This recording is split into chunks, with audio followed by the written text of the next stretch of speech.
যে আগেকার দিনে ছেলে মেয়েরা সকালবেলায় বাবা মায়ের চরণে প্রণাম করত, তারপর দিন শুরু করতো তো। আর এখনকার দিনে ছেলে মেয়েরা কি বলে? গুড মর্নিং পাপা,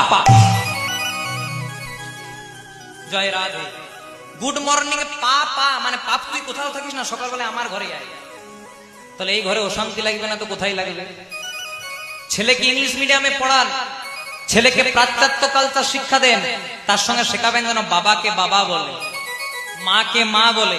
কারণ আমরা হিন্দু সনাতনী বাঙালি জাতি যদি বাবাকে বাবা মাকে মা বলতে না পারি, তাহলে আমাদের গোড়াতেই গলদ হয়ে যাবে।